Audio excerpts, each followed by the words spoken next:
Assalamualaikum warahmatullahi wabarakatuh. Untuk CTU 555 Falsafah dan Isu Semasa, saya akan membentangkan mengenai kesan dekolonisasi terhadap pendidikan, politik, ekonomi dan sosial. Terlebih dahulu, izinkan saya untuk mengenalkan diri saya sendiri. Nama saya Nur Ashim Shazlin Bisiti, pelajar daripada Fakulti Penulisan Maklumat IM 246. Pernahkah anda mendengar mengenai perkataan dekolonisasi? Dekolonisasi bermaksud proses untuk mendapatkan sebuah pembebasan daripada penjajahan. Dekolonisasi telah muncul akibat Perang Dunia Kedua. Dari segi bahasa, dekolonisasi bermaksud bukan penjajahan iaitu penyah jajahan dan berkait rapat dengan maksud koloni atau kolonisasi. Manakala dari segi istilah pula, dekolonisasi berasal daripada perkataan bahasa Inggeris iaitu decolonization. Selain itu, terdapat juga beberapa maksud lain mengenai dekolonisasi iaitu pengunduran kuasa penjajah dari tanah jajahan dan pemerolehan pembebasan dan kemerdekaan politik serta ekonomi oleh penduduk di tanah jajahan. Dekolonisasi juga bermaksud proses penyerahan instrumen kerajaan secara rasmi kepada penduduk asal yang melibatkan pelupusan kuasa penjajah di dalam aspek birokrasi, budaya, bahasa dan psikologi. Mengikut beberapa orang pemikir barat seperti Said Hussein Al-Attas, Ali Shariati, Albert Horanich dan Edward Said, mereka telah membahaskan dalam kerangka tradisi dan kemodenan yang dihubungkan dengan beberapa konsep lain seperti orientalisme, penjajahan intelektual iaitu intellectual imperialism, intelektual tanpa rumah, homeless intellectual dan minda tertawan captive mind. Istilah dekolonisasi telah disebarkan pada awal kurun ke-19 apabila seorang wartawan Perancis yang menyuarakan penentangan terhadap penjajahan Perancis ke atas Algeria.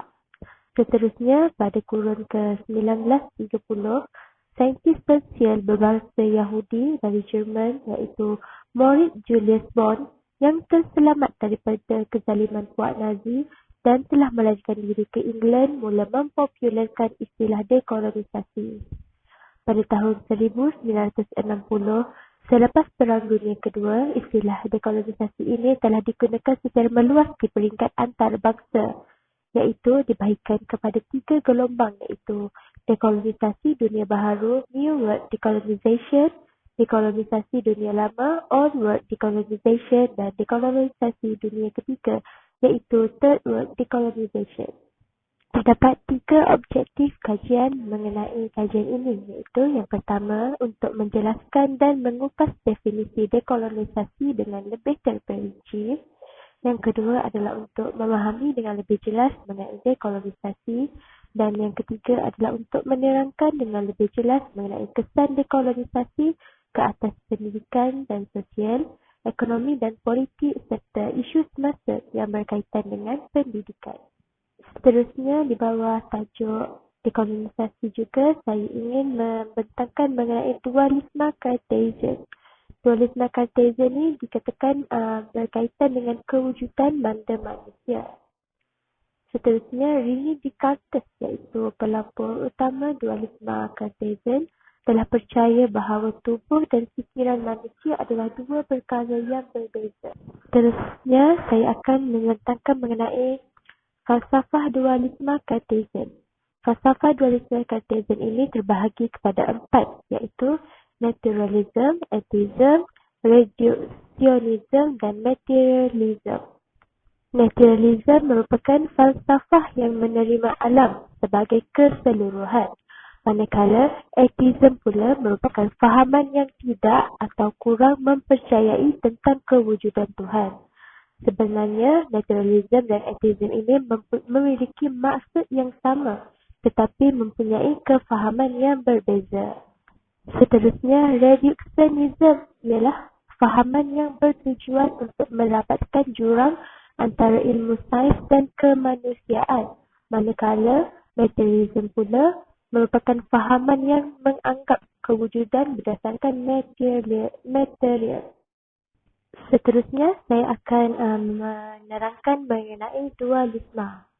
Terdapat 3 perkara yang berkaitan dengan dualisme, iaitu Eurocentrisme, anthropocentrisme dan egoisme.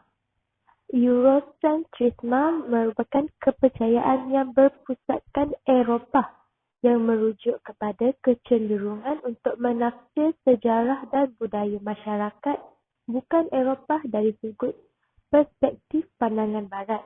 Manakala anthropocentrisme pula merupakan kepercayaan bahawa manusia merupakan entiti paling penting di alam semesta. Seterusnya, egoisme merupakan kemoralan yang merupakan kepentingan diri, pemeliharaan diri, mengasihi diri dan sebagainya. Baiklah, seterusnya kita akan pergi kepada kesan dekolonisasi terhadap pendidikan dan sosial. Terdapat pelbagai kesan dekolonisasi terhadap pendidikan. Contohnya, British telah menggubal semula dasar pendidikan kerana melihat ketidakberkesanan dasar pendidikan yang sebelumnya. Kesannya, dalam pendidikan Cina, Persatuan Guru-Guru Sekolah Cina PGSC telah terlibat dalam gerakan pendidikan Cina sebagai tindak balas penyusunan semula proses pendidikan yang dijalankan oleh British. Seterusnya, kesan dekolonisasi terhadap sosial boleh dilihat melalui perubahan dan sikap masyarakat tempatan dari Eurocentric, iaitu fokus terhadap budaya Eropah dan membanggakan Eropah kepada menaikkan nama tradisi dan budaya tempatan, iaitu local value base. Kesannya, rakyat tanah Melayu dapat memainkan peranan yang penting dalam sistem sosial pasca kolonial. Seterusnya, kita pergi pula kepada kesan dekolonisasi terhadap ekonomi dan politik. Kesan dekolonisasi dari segi politik ialah telah wujudnya satu sistem demokrasi berparlimen di bawah pentadbiran raja berperlembagaan. Sistem politik yang menggantikan sistem empire dan monarki, iaitu sistem pentadbiran atau pemerintahan sebelum berlakunya Perang Dunia Kedua. Kesannya, rakyat mempunyai kebebasan atau hak untuk bersuara dan hak asasi manusia sebagai aset paling utama dalam sistem pentadbiran. Seterusnya, sistem beraja yang menjamin hak keistimewaan orang-orang Melayu dan agama Islam sebagai agama rasmi. Kesan dekolonisasi terhadap ekonomi pula ialah apabila Tun Dr. Mahathir yang telah melancarkan sistem downgrade yang memberi impak positif terutama terhadap ekonomi Malaysia. Kesannya telah mendekolonisasikan ladang besar Guthrie dari penjajah British kembali kepada hak Malaysia semula dengan melancarkan operasi downgrade di London.